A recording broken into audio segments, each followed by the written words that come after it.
بسم اللہ الرحمن الرحیم۔ آج کا ہمارا ٹاپک ہے دو قومی نظریہ۔ ہم بات کریں گے اس کی ابتدا اور ارتقاء کے بارے میں۔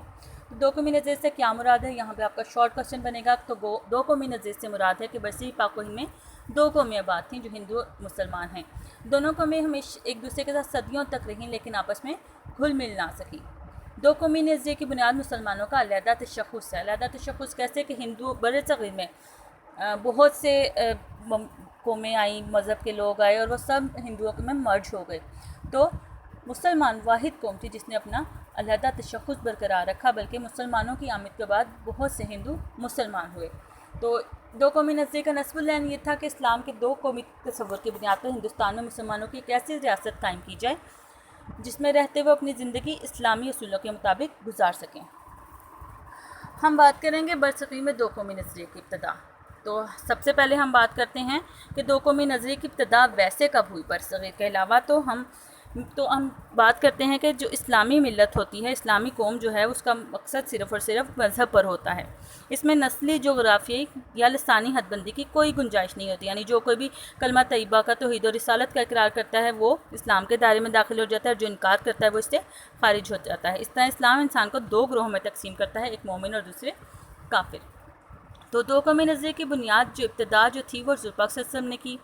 آپ نے کلمہ طیبہ کی بنیاد پر مشرق اور مغرب میں رہنے والے لوگوں کو آپس میں بھائی بھائی بنا دیا، رنگ و نسل کے بتوں کو توڑا، اور اس طرح دنیا دو گروہوں میں بٹ گئی۔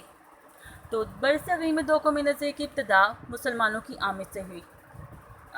قائد اعظم جو ہیں انہوں نے فرمایا بقول ان کے کہ پاکستان اسی دن وجود میں آ گیا تھا جب ہندوستان میں پہلا ہندو مسلمان ہوا تھا۔ یہ اس زمانے کی بات ہے جب یہاں مسلمانوں کی حکومت بھی قائم نہیں ہوئی تھی۔ تو دو قومی نظریہ کی ابتدا مسلمانوں کی آمد اور محمد بن قاسم کی فتح سندھ سے ہوئی۔ جب انہوں نے سندھ کو فتح کیا 712 عیسوی میں، اب نوجوان سپر سالار محمد بن قاسم نے سندھ کے راجہ داہر کو شکست دی، اور ان کے ساتھ تبلیغ اسلام کے لیے بھی کچھ لوگ آئے جو سندھ اور ملتان میں آباد ہوئے۔ آپ کے حسن سلوک اور رواداری سے لوگ متاثر ہوئے اور آپ کو اوتار اور دیوتا سمجھنے لگے۔ تبلیغ کے لیے آنے والوں نے ان لوگوں کو اسلام کی سیدھی سچی اور راہ دکھائی۔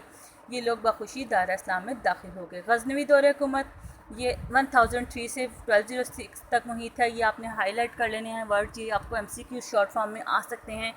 قطب الدین ایبک نے سلطنت دہلی کی بنیاد 1206 میں رکھی اور اس کا دور حکومت 1526 تک رہا، یعنی سلطنت دہلی کا۔ اس کے بعد خاندان غلامہ، خاندان خلجی، خاندان تغلق، سادات لودھی خاندان نے حکومت کی۔ 1526 میں ظہیر الدین بابر نے دہلی میں مغلیہ سلطنت کی بنیاد رکھی۔ جنگ آزادی کب ہوئی؟ 1857 میں، اور آخری مغل بادشاہ کون تھے؟ بہادر شاہ ظفر، جو کہ 1857 کی جنگ آزادی میں انگریزوں کو شکست دینے میں ناکام ہو گئے اور ان سے شکست حاصل کی اور انہیں رنگون میں قید کیا گیا، جہاں وہ بعد میں انتقال کر گئے۔ سر سید احمد خان اور دو قومی نظریہ۔ تو ہم جب سر سید احمد خان کی بات کرتے ہیں تو یہ واحد وہ شخصیت ہیں جنہوں نے سب سے پہلے دو قومی نظریے کی ابتدا کی تھی۔ انہوں نے دو قومی نظریے کو واضح انداز میں پیش کیا۔ آغاز میں تو سر سید بھی دونوں قوموں کی بھلائی کے لیے بات کرتے تھے، وہ چاہتے تھے کہ مسلمان اور ہندو جو ہیں وہ اکٹھے رہیں، لیکن اس کے بعد جب انہوں نے 1867 میں اردو ہندی تنازع ہوا، اس کے علاوہ 1857 کی جنگ آزادی کے بعد جب ہندو انگریزوں کے قریب ہوئے تو آپ کو احساس ہوا ہندو کبھی مسلمانوں کے دوست نہیں ہو سکتے، تو آپ نے واضح تبھی اعلان کیا کہ مسلمان اور ہندو الگ الگ قومیں ہیں۔ اس کے بعد انہوں نے مسلمانوں کی تعلیمی اور سیاسی میدان میں ترقی کے لیے جدوجہد کیا۔ مسلمانوں کی تعلیمی ترقی کے لیے آپ نے MAO ہائی اسکول اور کالج قائم کیا۔ 1885 میں مسلمانوں کو کانگریس جب بنی، 1885 میں کانگریس جب بنی تو آپ نے مسلمانوں کو اس میں شامل ہونے سے روکا، کیونکہ آپ کو پہلے ہی اندازہ ہو گیا تھا کہ کانگریس جو ہے وہ مسلمانوں کے مفادات کو نظر انداز کرے گی اور بہت جلد اس میں انتہا پسند ہندو شامل ہو جائیں گے، اور ایسا ہوا۔ اس کے بعد سر سید نے محمدن ایجوکیشنل کانفرنس کا پلیٹ فارم قائم کیا۔